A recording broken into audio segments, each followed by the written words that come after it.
Савов, Черноморец. Първи август.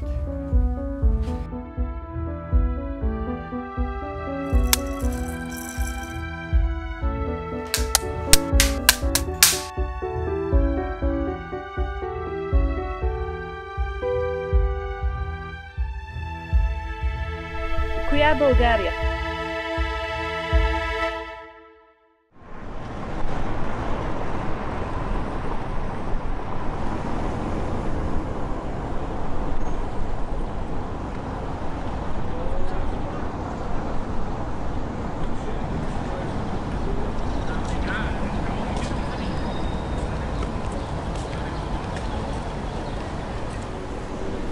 Казвам се Галя Станева. След няколко дни ставам на 34 години, ако това има огромно значение каква ми е възрастта. Не обичам много така да се представям, но смятам, че съм един позитивен човек. От София ли сте? Не, от Търговище, един сравнително малък град, който се намира в североизточна България.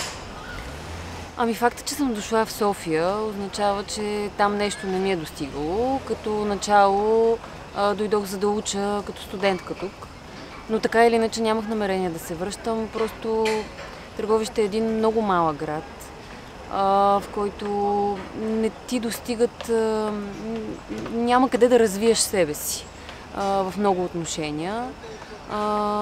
Дори, ако щете, много рядко можеш да отидеш на театър. Забавления, аз съм ходила там на народни танци, но нямаш огромно голям избор какво точно да правиш. А тук все пак възможностите са много повече. И като работа, и като хоби. Докато бях студентка, успях да си създам тук приятелски кръг. И всъщност и това е една от причините да остана тук. Иначе пък да не казвам само така да звуча все едно Търговище е един малък град, в който хората не могат да се развиват. Напротив, даже се сещам за една моя съученичка, която отскоро създаде такова студио за снимки. Тя прави снимки, ходи на курсове, стана фотограф и тоест, ето един позитивен пример как можеш да се развиваш в малък град. В София е по-голяма конкуренцията и ако човек, например, реши да създаде нещо собствено, е по-малка вероятността да успее и да се справи толкова лесно, може би. Много каза това за България, което вие казахте за Търговище, за това, че и липса на културен и социален живот, че има прекалено малко възможности. Вие бихте ли казали, че това е въпрос на перспектива или дали София може да стане тясна, да се каже? Може да стане, даже ми е ставала, но не толкова от към социален живот, колкото от към разбиранията на хората. Много често сякаш хората живеят с едно такова битово усещане. В един момент вместо живеене става като едно живуркане. Свежда се мисленето им до това как да си платят тока, как да си платят квартирата или ипотеката, каква кола да си купят. Много материално ниво придобива живота не на моите познати, например и моя, но понеже има сфери, в които заплатите не са толкова високи или поне не са някакво средно ниво, хората просто накрая се принуждават, вместо да гледат колко е красиво небето, да слушат птичките как пеят, започват да мислят за другите битовите неща, как да се спасят на такова равнище. Сега, може би и това, че съм в майчинство, имам възможност да се разхождам из парковете. И това ми дава също възможност да наблюдавам хората. Аз обичам така да съзерцавам и като си седна на някоя пейка, той е изключително спокоен. И това ми дава възможност да наблюдавам хората. Много рядко хората се спират нещо да го гледат, да разгледат, да вникнат. Това е така генералното, може би у масата виждам това. Една динамичност, такава, всички препускат, за къде препускат. Малко са като на автомат.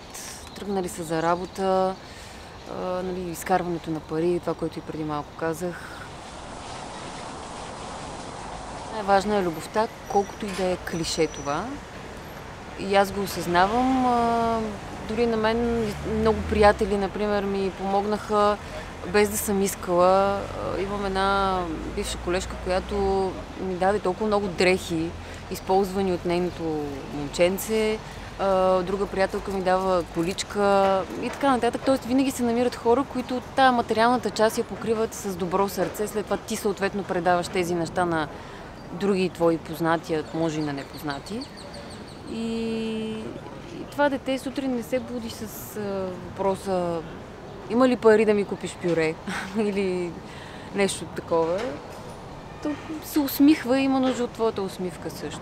И от това да го гушнеш. То дори самия факт, нали, когато първо си го искал, изключително много се променя погледът ти към нещата.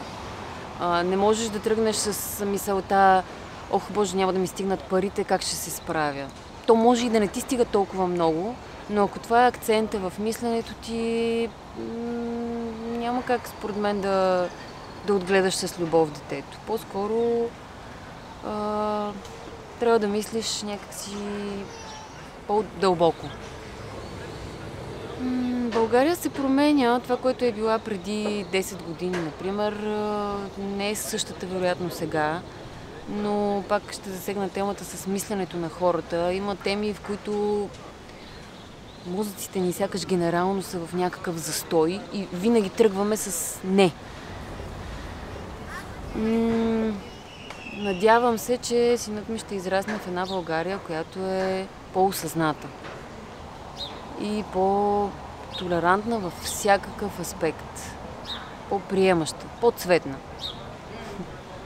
Масата от съвременните българи сякаш са търсещи все още, търсещи себе си, малко объркани понякога, на моменти лутащи се. Търси правдата, може би. Търси истината.